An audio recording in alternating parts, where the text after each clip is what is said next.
జే దేవి భాగవతంలో నిమి చక్రవర్తి గురించి చెప్పబడ్డదనమాట. నిమి విదేహ వంశానికి మూల పురుషుడు. జనకల్ చక్రవర్తిగా ప్రసిద్ధుడై గంగా తీరంలో మిథిల అనే మహానగరాన్ని స్థాపించి ప్రసిద్ధికెక్కినవాడు. ఇతని వంశస్థులందరూ జనకనామంతోనే ప్రసిద్ధికెక్కారు. ఆహ్, ఆయన గురించిన ఒక కథ ఉంది ఇక్కడ మనం చెప్పుకుందాం. మంత్రి, పురోహిత, సామంత, దండనాథులతో, పండితులతో, ప్రజాప్రతినిధులతో, ఇంద్రసభను కూడా తలదన్నే వైభవంతో ఆ రాజ్యసభ దేదీప్యమానంగా విరాజిల్లుతూ ఉన్నది. ఇక్ష్వాకు వంశంలో 12వ వాడైన నిమి చక్రవర్తి సింహాసనం మీద సూర్య సమతేజస్సుతో వెలుగులు విరజిమ్ముతూ కూర్చొని ఉన్నాడు. బ్రహ్మ మానసపుత్రుడు, బ్రహ్మర్షి అయిన వశిష్ఠుడు ఆ సభా ప్రాంగణంలో అడుగుపెట్టాడు. సభలోని 50 మంది గౌరవపూర్వకంగా లేచి అభివాదాలు అర్పించారు. హితుడు తమ కుల పురోహితుడైనటువంటి వశిష్ఠుడిని చూసి సింహాసనం నుంచి దిగి వచ్చి స్వాగత సత్కారాలు చేసి ప్రణామాలు అర్పించాడు నిమి చక్రవర్తి. వశిష్ఠుడు చిరునవ్వుతో నిమి చక్రవర్తిని ఆశీర్వదించి తనకు ఉన్నటువంటి ఆసనంలో ఆసీనుడయ్యాడు. నిమి చక్రవర్తి వినమ్రంగా తల వంచి వశిష్ఠ మహర్షితో అన్నాడు, మహర్షి, నాకు చిరకాలంగా 5000 సంవత్సరాల పాటు కొనసాగే ఒక యజ్ఞం చేయాలన్న కోరిక ఉంది. మా తండ్రి గారైన ఇక్ష్వాకు వారికి విన్నవించి వారి అనుమతి పొందాను. కావలసిన యజ్ఞ సంభారాలన్నీ సమకూర్చుకున్నాను. భృగు, అంగీరస, గౌతమాది మహర్షులందరినీ ఆహ్వానించాను. యజ్ఞ విద్యా ప్రవీణులైన వేద పండితులందరినీ రప్పించాను. దయచేసి నాతో మీరు మా కులగురువు కాబట్టి ఈ యజ్ఞం జరిపించండి.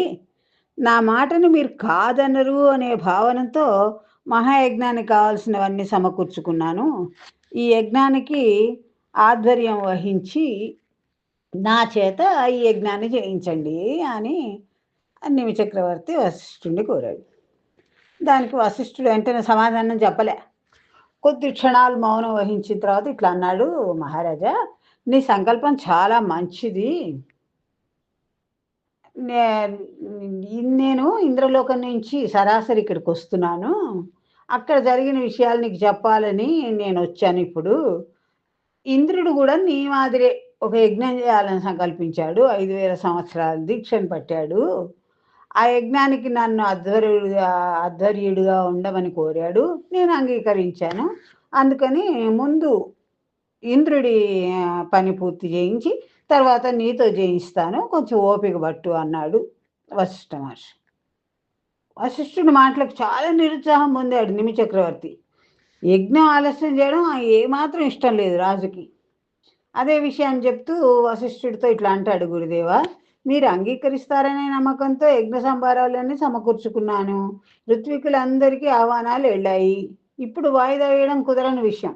మీరు మా కుల గురువులు, మా పని కాదని ఇతరుల పని ఇంద్రుడైనప్పటికీ మరొకరి పని చేపట్టడం మీకు భావ్యమేనా? ఇది మీకు తగునా? ధనలోభానికి లొంగారా? ఇంకోసారి ఆలోచించండి అని ప్రాధేయపడ్డట్టుగానే ఉంది, కానీ కొంత నిష్ఠురతతో నిమి చక్రవర్తి పలికాడు. వశిష్ఠుడు ఏం మాట్లాడలేదు, మౌనంగా ఉండిపోయినాడు. నిమి మహారాజు వ్యాకులతతో ఆ రోజు సభ చాలించేశాడు. వశిష్ఠుడు ఇంద్రుడితో యజ్ఞం చేయించడానికి వెళ్ళిపోయాడు. ఇది తెలుసుకున్న నిమి చాలా కలతపడ్డాడు. ఎలాగైనా యజ్ఞాన్ని నిర్వహించాల్సిందే అనే కోరిక మాత్రం బలపడ్డది.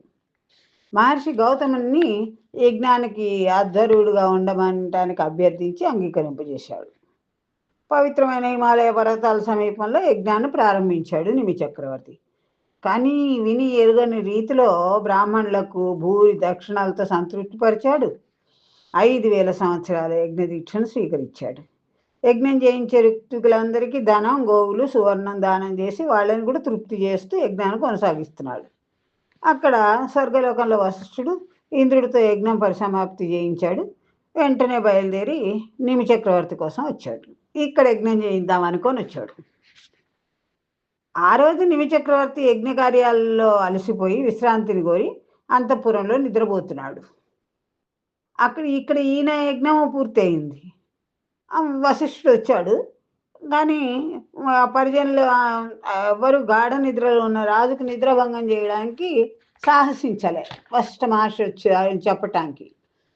వశిష్ఠుడు నిమి చక్రవర్తి కోసం చాలాసేపు వేచి ఉన్నాడు. కానీ ఇక్కడ ఉన్నటువంటి అక్కడ పరిజనులు రాజుగారిని లేపడానికి ధైర్యం చేయలేదు. చాలాసేపు నిమిషాలు గంటలు ఇంత సమయం గడిచిన తర్వాత నిమి దర్శనం కాలేదు. కులగురు తనను కాదని వేరొకటి ఆధ్వర్యంలో యజ్ఞం చేస్తున్నాడని నిమి అన్న విషయం వశిష్ఠుడికి విని కోపం వచ్చింది. అవమానంగా భావించాడు వశిష్ఠ మహర్షి. దానిపై ఈ విధంగా వేచి ఉండటం దానికి తోడు వచ్చిన కూడా ఈ నిద్రపోతున్నాడని తెలియదు కదా, పరిచారకులు చెప్పే ఉంటారు కానీ రాజు రాలేదు అన్నటువంటి తన్ను వేచి ఉంచాడు అన్న భావన అవమాన బాధ కలిగించింది వశిష్ఠుడికి. చాలా కోపోద్రిక్తంతో ఆ క్షణంలో ఉచితానుచితాన్ని మర్చిపోయాడు. కాబట్టి కోపం శత్రువు.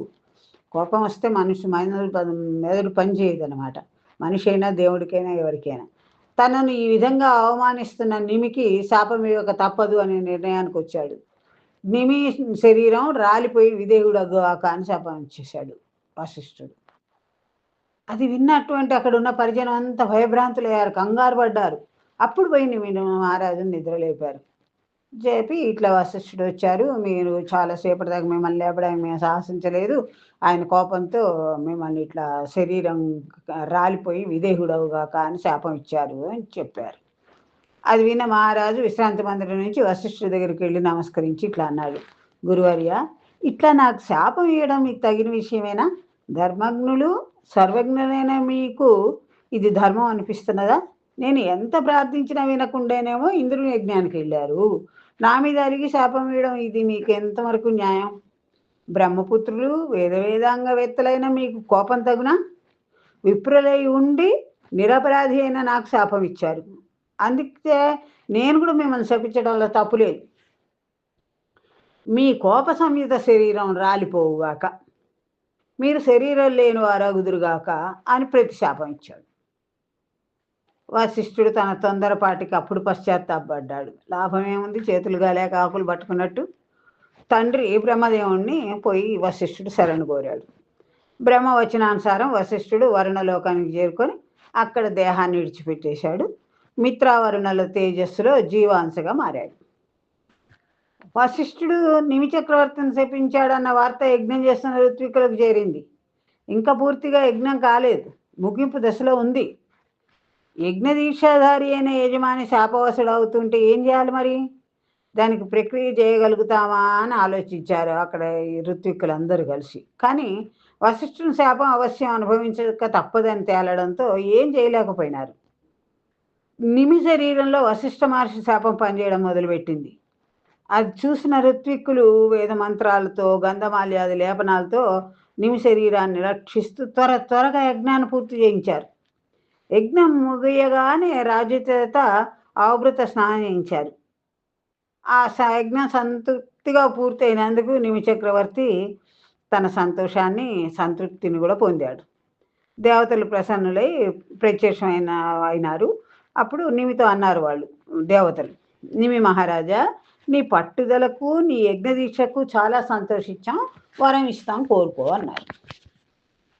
ఏ ఆటంకాలు లేకుండా ఈ యజ్ఞాన్ని సంపూర్తిగా నిర్వహించడం వల్ల నీకు ఉత్తమ లోకాలు, ఉత్తమ జన్మాలు లభిస్తాయి. వశిష్ఠాపం వల్ల నీకు ఈ శరీరం పోతున్నది. పునర్జన్మలో నీకు దేవతా రూపం కావాలా, మానవ రూపం కావాలా కోరుకుంటే అనుగ్రహిస్తామని దేవతలు వరం ఇచ్చారు. కోరుకోవడానికి అవకాశం ఇచ్చారు. అప్పటికే నిమి శరీరం పూర్తిగా నాశనం అయిపోయింది, ఆత్మ మిగిలింది. ఇంకా ఆత్మ వెళ్ళిపోవాల్సిన సమయంలో ఆ నిమి ఆత్మ ఆ దేవతలతో అంటుంది, దేవతలారా, యజ్ఞం పూర్తయింది, మీరు ప్రసన్నులైనారు, ఇది చాలు నాకు. శరీరం కానీ రూపం కానీ ఎప్పుడో ఒకప్పుడు పోయేదే, అందువల్ల నాకు ఏ రూపం వద్దు, సమస్త జీవకోటి కళ్ళలో నాకు నివాసం కలగజేయండి. వాయు రూపంలో వాళ్ళ కన్నుల్లో నేనుంటా, నాకు ఈ వరం అనుగ్రహించండి అని ప్రార్థించాడు ఆత్మ, నిమి చక్రవర్తి ఆత్మ. అటువంటి వరం ఇచ్చే శక్తి తమకు లేదని దేవతలు అశక్తతను వ్యక్తపరిచి యజ్ఞంతో సంతృప్తి చెందిన జగన్మాతను ప్రార్థించమని వాళ్ళు చెప్పి సలహా ఇచ్చి అదృశ్యమైపోయినారు దేవతలంతా. త్రిగుణాత్మక మహాతేజోరాశి అష్టాదశ భుజ అయిన జగదాంబికను స్తుతించింది నిమి ఆత్మ. అంబ ప్రత్యక్షమైంది. కోటి సూర్యప్రకాశంతో రాశీభూత సౌందర్యం తేజస్సుతో అలరాడుతున్న జగన్మాతను దర్శించిన నిమి ఆత్మ ధన్యతను పొందిపోయింది. మోక్షదాయకమైన జ్ఞానాన్ని ప్రసాదించమని, సమస్త ప్రాణికోటి కన్నుల్లో కలకాలం కొలువు ఉండేలా వరమేమని ఆత్మ జగన్మాతను అర్థించింది. జగన్మాత అంగీకరించింది. నీకు విమలమైన జ్ఞానం లభిస్తుంది. చరాచర జగత్తులోని సమస్త ప్రాణికోటి కన్నుల్లో వాయు రూపంలో నీవు ఉంటావు. నీ కారణంగా కన్నులు నిమిషం అంటే రెప్పపాటు పొందుతాయి. అంటే మనం కన్ను రెప్పలు కొడుతున్నాం. అది నిమి ఆత్మ కోరుకున్న జగన్మాతను కోరి మనకి ఇచ్చినటువంటి వరం. ఇది మానవులకి, జంతువులకి, పక్షులకు మాత్రమే, దేవతలకు ఉండదు. ఎందుకంటే దేవతలు అనిమిషులు. అంటే రెప్పపాటు అన్నది వాళ్ళకు లేదు, అది వాళ్ళకు వర్తించదు అని వరం ఇచ్చి జగన్మాత అదృశ్యమైంది. తక్షణమే నిమి ఆత్మ సమస్త ప్రాణికోటి కన్నుల్లో కొలువైంది. ఇది మన అందరి రెప్పలు వేయడానికి సంబంధించిన కథ. మహర్షులందరూ కూడా నిమికి కుమారుడు కలగాలని నిమి శరీరాన్ని దగ్గరలో ఉంచి మంత్రపూర్వకంగా ఆరణ్యాన్ని మదించారు. ఆ ఆరణ్యలోంచి పుత్రుడు ఆవిర్భవించాడు. ఆరణ మదిస్తుండగా పుట్టాడు కాబట్టి మిథి అన్నారు అతన్ని. జనకుడు శరీరం నుంచి జన్మించాడు కనుక అందరికీ వాళ్ళ రాజులందరికీ జనకుడు అన్న నామం ఉంటుంది కాబట్టి జనకుడు శరీరం నుంచి జన్మించాడు కాబట్టి ఆయన కూడా జనకుడే అన్నారు. విదేహుడైన నిమి నుంచి ఆవిర్భవించాడు కనుక విదేహు అన్నారు. అట్లా పుట్టిన పుత్రుడికి మహర్షులు ఇన్ని పేర్లు పెట్టారు. ఇది నిమి చక్రవర్తి నిజానికి విదేహ వంశ మూల పురుషుడు కాబట్టి జనక మహారాజు విదేహ